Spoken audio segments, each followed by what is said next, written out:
Sejam muito bem-vindos! Sabe, as maiores revoluções da ciência nem sempre vêm de um plano todo elaborado.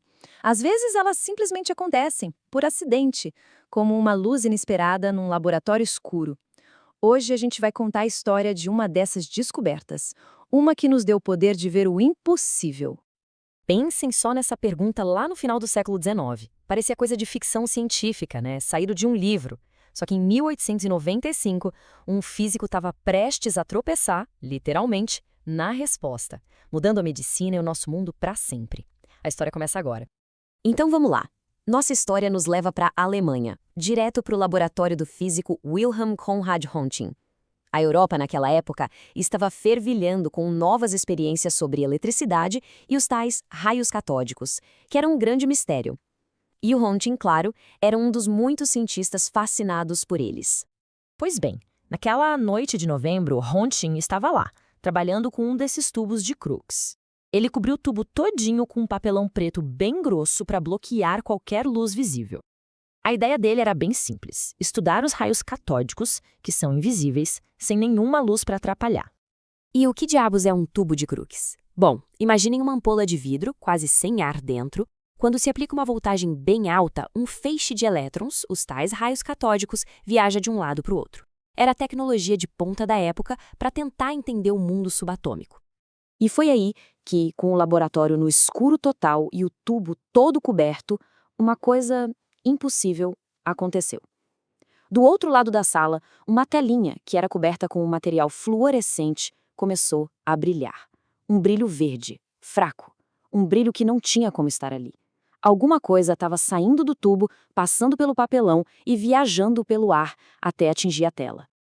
E é aqui que o gênio de Röntgen aparece. Ele não ignorou a anomalia. Pelo contrário, ele investigou de forma super metódica. Primeiro, confirmou que o brilho era real, que acontecia sempre. Depois começou a colocar coisas no caminho dos raios. Um livro, uma peça de madeira. Aí ele percebeu que materiais bem densos, tipo chumbo, bloqueavam tudo. E então veio o momento de cair o queixo. Ele colocou a própria mão no caminho do feixe e viu projetada na tela a silhueta fantasmagórica dos seus ossos. Essa simples observação mudou absolutamente tudo. Röntgen não fazia ideia do que eram aqueles raios, então ele fez o que qualquer bom cientista faria. Chamou de raios X, com o X de incógnita, de desconhecido. Ele sabia que tinha algo revolucionário nas mãos, e não demorou muito para essa curiosidade de laboratório virar uma sensação mundial. Algumas semanas depois, em 22 de dezembro, ele trocou a tela fluorescente por uma chapa fotográfica. E aí pediu para a esposa dele, a Ana Berta, colocar a mão sobre a chapa por alguns minutos. O resultado é essa imagem aqui, que se tornou um ícone, a primeira radiografia da história. Dá para ver a aliança dela ali flutuando em volta dos ossos. Pela primeira vez, era possível ver por dentro de um corpo humano vivo, sem fazer um corte sequer. E a velocidade com que isso se espalhou foi absurda para a época. Em novembro, a descoberta. Em dezembro, a primeira foto. Em janeiro do ano seguinte, a notícia já estava nos jornais do mundo todo. E em fevereiro, apenas 3 meses depois da descoberta, os médicos já estavam usando a tecnologia para achar balas em soldados e diagnosticar fraturas. Foi uma loucura. Claro que o famoso inventor Thomas Edison não ia ficar de fora. Ele entrou na jogada e desenvolveu o fluoroscópio.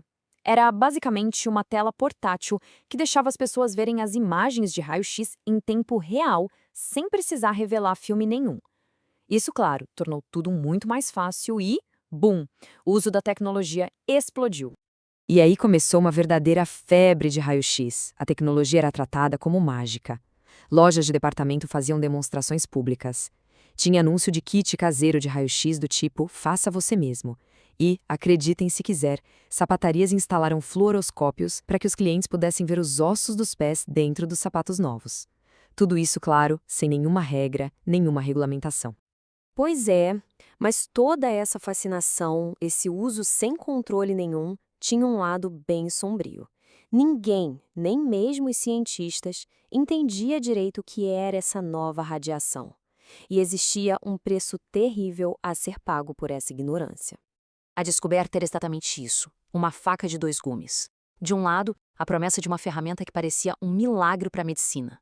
Do outro, um perigo invisível, silencioso, que na euforia do momento quase ninguém parou para pensar a respeito.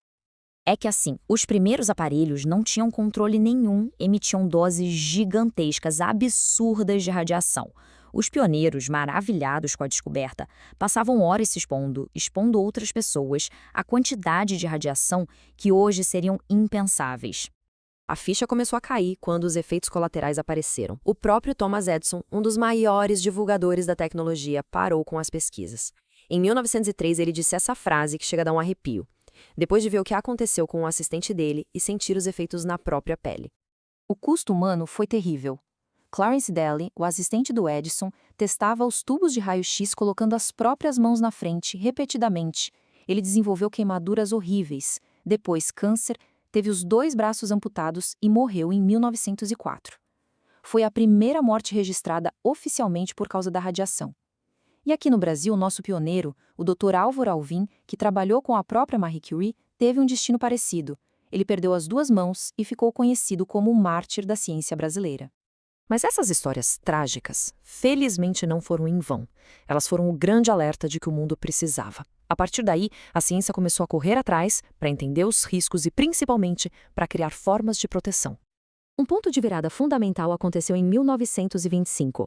Em Londres, radiologistas do mundo inteiro se reuniram pela primeira vez. O objetivo principal era um só: criar padrões internacionais para medir a radiação e para proteger os pacientes e os operadores. Era o começo da radiologia segura. 3 anos depois, essa iniciativa evoluiu e foi criada a Comissão Internacional de Proteção Radiológica, a ICRP. Pensem nisso, é a mesma organização que, até hoje, define as diretrizes de segurança que protegem milhões e milhões de pessoas no mundo todo.